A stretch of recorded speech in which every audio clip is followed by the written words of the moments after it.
witwa gute? Yewe anyitwa Ndayize Akbar batazira wa best connaisseur. Yego. Ebana banyise kubera ndi connaisseur number 1 hapa mu muci. Niwa. Ebana nje connaisseur impuzu zarizo zose ebana zose zibaho yaba amakoti amapataro amashati n'inkofero byose turakonessera. Inkofero? Yego. Shama barera. Yego kabisa. Akazi karagutunze Akbar? Ebana nje ndashima alhamdulillah kweri karambeshejeho. Yego. Nawe umunsi mukuru w'abakozi n'akazi wo kuwa gatanu itari kimwe uzowitabira? Ebana umunsi mukuru kabisa ebana turindiranye igishika kabisa ebana tuzowitabira kabisa nta ngorane. Yego. Faranga ubona? Ebana amafaranga araza ni menshi mu muji ni menshi kabisa. Yego. Mubiye bavuze uyu munsi mukuru nyene w'abakozi n'akazi utahura gute? Umunsi mukuru w'abakozi n'akazi ukunda utahura nuko nyene kwifadikanya hamwe n'abandi bose hamwe tukamenya yuko nyene ari ku munsi mukuru w'abakozi n'akazi tukamenya yuko ebana abakozi bose yuko ari kuja ku munsi mukuru ebana twabanje no kureka n'ubuzi. Yego kuko tunavuye turashikira no ku kazi urumva yuko nyene tubandanya nyene turi ku kazi. Yego. Uburundi hariho imbona kazoza buriko burakorera ko muri kino gihe ngo muri 2040 igihugu kizoba cifashe 2060 kibe giteye imbere. Wowe kubwaho ubona uno munsi ubona abarundi twokora gute twokora kuri urugezo kugira ngo iyo mbona kazoza iryo yerekwa tubishikeko? Je uko ndabibona ukungene twokora kubwo twokora guhera mu gitondo nka 6 icingwe saa 11 tukageza nka 24 nyene turiko turakora kugira tugere muri iryo terambere. Yego kabisa ndabona yuko ariho twotera imbere cyane. Byoshoboka? Byoshoboka uko nanje ngaha ndabikora nkageza nka saa 3 eba nkakubita saa n'abakiriya babaye benshi urumva nohusha. Yego kabisa. Premier. N'abandi baprofite amahoro n'umutekano ufisa akantu agakore nyene agakore atakibazo kabisa akazi kose kuko karakugeza kuterambere ni ukarani kwimba amawese byose byo byose nakazi ebana. Yego kabisa niko bimeze. Ibindi ubona byo kogwa abenegihugu akabironka kugira ngo iyo mbona kazoza bagire bakore biborohereze kugira bishoboke nyine bazoshike kwiyo mbona kazoza tuzotera imbere ubona byo bibi cyambere na mbere urumva no gukora cyane hariho gukoresha n'amatelefone bakatudugiriza connection cyane urumva ibitoro bikaboneka je ndumva yuko iterambere kabisa ngaho twamaze kurifata mu ntoke. Yego umuyaga nkuba byose ukaboneka utazura cikagurika iyo ucisa abasuderi barabura ukungene bakora urumva ebana abantu bo muri studio bose ugasanga bariko barahungabana umuyaga nkuba wacitse urumva ngaho iterambere cyari risubira hasi urumva yuko ibintu by'amakonnection ibintu by'imiyaga nkuba ibintu by'ibitoro bigiye biraboneka byose twosanga turi mu terambere rikomeye cyane. Yego murakoze twifuje umugisha mwaka kazi. Yego murakoze namwe. Cyo twokora kugira dushike ku mbona kazoza twihangira imirimo ibikorwa biduteza imbere ibikorwa nibyo bityo dushikana ku mbona kazoza nk'akarorero kudandaza korora amafaranga duca ngaha mu byo guhereza impuzu abanyagihugu hano ku mugwa mukuru wa Butanyerera.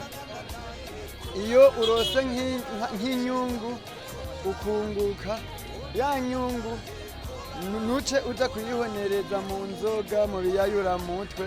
Icambere umuntu anywa ibiyayura mutwe nambona kazoza k'igihugu agiye gushika kubera ibiyayura mutwe biramutwara ubwenge inzoga zikamutwara amafaranga akaguma asesagura. Umuntu w'imbona kazoza umuntu yiziganyiriza muri bwa buryo nyene buke aronka muri ya mikorere yiwe akagenda agira umusaruro w'ico gikorwa inyungu ayirangura ibindi bikorwa. Kandi Imana Eric Imore yego turabafundi ubaka amazu abo nta kazi kari kabisa ubu twuguma twihagaranye nyene ngaha twitembera buke ngaha mu mabarabara ko nta buzi babosi baronka mu ngo kubera imvura nyinshi burya dutangura akazi mu kwa gatandatu tukaba gatanguye kuboneka.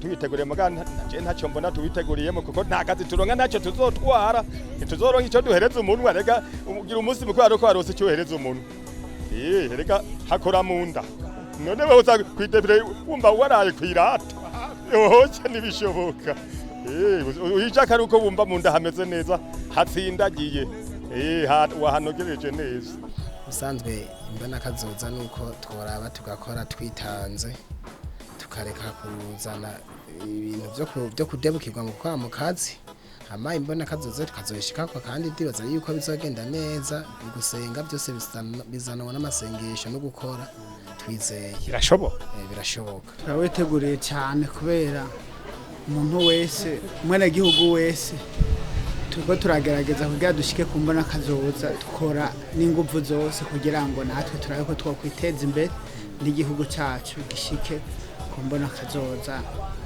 twashize imbere musi mukuru w'abakozi n'akazi tubutahura nyene nkuko nyene umukozi wese abakwiye gufata umunsi akiha agasubiza ubwenge inyuma karaba ibyo yakoze ati muko kwezi nakoze gute mu mwaka nakoze gute ku mutumba nakoze gute umutumba canke quartier canke mu rudandazwa ukirimbura ukajana ukirimbura ukavuga ati nakoze neza canke byarase tuko turagerageza gukora kugira ngo twerekane yuko ku Burundi ego butegerezwa guhinduka dukoresheje yacu maboko nivyo mubona nko ngaha tuko turakorera ni hashasha ibi biri mu mbona kazoza ntihahora hariho ariko murabona hariho twakoresheje ingufu nyinshi bidusaba gukora ijoro n'umurango kugira dushike ku mbona kazoza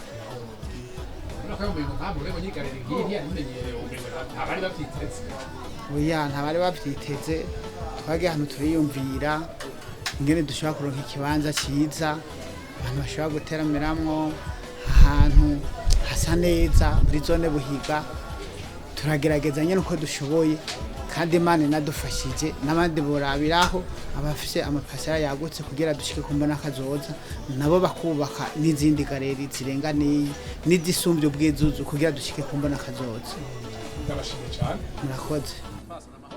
Yego n'amahoro basanze niho mukorera aha nyene mukora duke dukorera wenda kwati ibirayi ni vya restaurant oya n'amafiriti niyo nkora nkotsa inyama kora n'agacipisi mayayi turiko turamenyereza buke bazoza kubera aha ntihashashe murabibona ntihashashe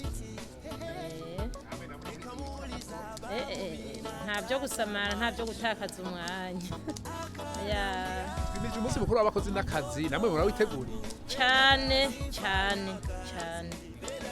ko tubiteguye kwene umunsi mukuru ni wa twese turabona ntidufyina turabakozi turiko turakora n'ubu turiko turakora neza cyane umunsi mukuru natwe uzodushikako kubera urabona ntitwicaye mbona akazi bakuze tuyashikeko mubona twokora gutabarundi abarundi nyene ahubwo twese no kuva hasi tugakura amaboko mu ntuzi kubera ubuzima bw'ubu urabona buragoye bisaba witange mu gukora nta bunebwe ntibisaba yuko ushiramo n'ibintu byo gutsinda kamo n'abakenyezi karabaraha ubuhorera abakenyezi nitwe tugezweho bose abakenyezi nabo baraberewe no gutunga amahera cyane ubu twese no gufashanya nta mugabo nta mugore ubu twese no gukora n'umwana amaze guca ubwenge bisaba akure yumva yuko ari ugukora akazoza niya twese reka ituraba twese umwana amaze kuba ageze mu myaka nk'umunani canke indwi bisaba uca umwereka imbona kazoza aguma ahera aho nyene yatakira aho nyene kubera ubu turiko turabiraba nivyo biriko umwete ubu ni bugiye kudutunga kubera ubuzima bw'ubusugufyi kubera ahantu hashashe ndiko ndakorera n'abandi bahabone ahubwo bazoze baraza kunshorera rero tunukora bugenda dushina kabiki twiza ahubwo nuko utaravye hariya ni original n'ibintu nyene byo muri VIP zovuga ni kwande rero urabona ni nziza bisaba nyene tugira ibintu vyiza n'abandi bose baze baraboneraho akarorero hama nyene abakiriya baze baraza basanga ibintu bimeze neza. Kwande Je nitwa Nijimbere Benita. uraca ibisima yayi. N'inyama nziza y'inka iryoshe n'abandi muze mubambwirire n'abandi bashaka kuba bokora nk'ibyo nkora baze huko baraza banambaze ati none wowe uri gute ndabereke huko n'ukuntu dukora turondere yambona kazoza tube turayatagira hanyera. Urakoze. Yego nawe Imana irahetagira.